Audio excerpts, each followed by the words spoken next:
Senator Blackburn. Thank you, Mr. Chairman, and I'm so pleased. I joined my colleague from Florida in saying it is time that we have this hearing.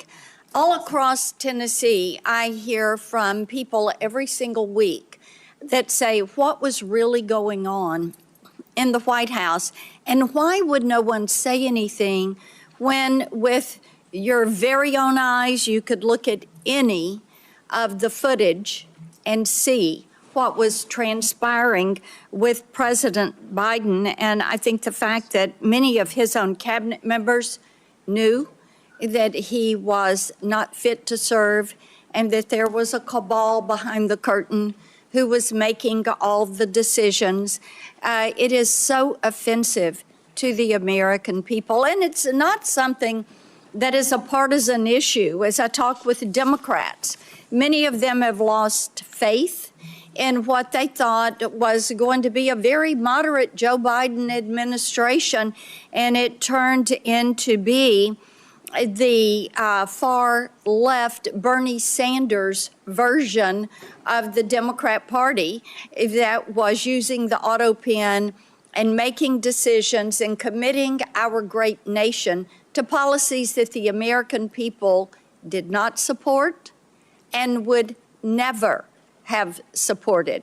And I fully believe that because of that overreach and that flippant attitude that much of his staff had toward the policies of this nation, to people in the administration that chuckled about tossing gold bars off the Titanic. They knew they were going down.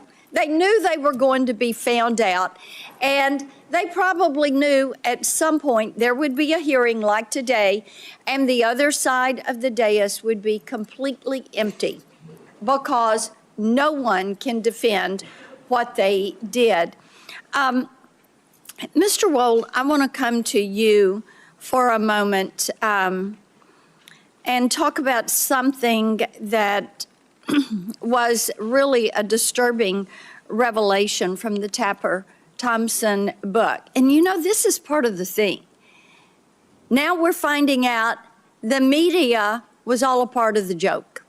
They were part of the ruse.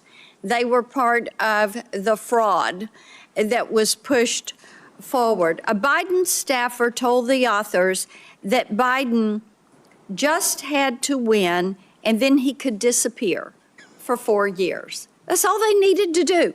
And, you know, the following statement was he'd only have to show proof of life every once in a while. And as I had a Tennessean say to me, when they had actually downloaded this book and read it, and then they said, you know, how stupid do they think we are? And the disrespect this administration showed to the American people. Why is it that the American people appreciate that President Trump goes out and nearly every day is taking questions and answering questions? Is because they have now found out that these staffers were willing to do undemocratic things, using their term, to keep the president in office, to keep Biden there. They were willing to do undemocratic things, unlawful things. So, Mr. Wold, let's talk about that behavior and how that undermines the faith of Tennesseans and all Americans in our public institutions, because they could see what was happening, but they were being lied to by people in the White House who were probably then running in their office and saying, well, we pulled it off another day. Yeah, Senator, I mean, this is a theme you've talked about for many years, which is the executive branch is enormous. I mean, there are close to 1,000 employees in the executive office of the president. There are nearly 4 million full-time federal employees throughout the 14 departments that the president oversees. Executive power as accountable to the people of this country really manifests in two ways. the power of the president to remove bureaucrats and to fire them, and to affix his signature to official actions that he undertakes.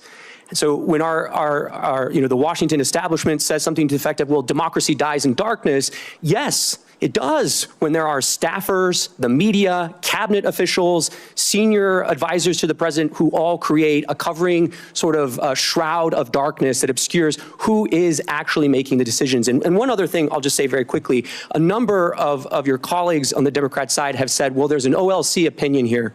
We don't need to talk anymore. There's an OLC opinion. It says you can use the autopen. The opening paragraph of that OLC opinion says you can use the autopen, but only when the president directs that you do so under his decision-making power, right? It is very clear again and again that the president actually has to make the decision. That cannot be delegated to a staffer or an advisor. And there's no indication here that anyone other than staff were making these decisions. Thank you, Mr. Chairman.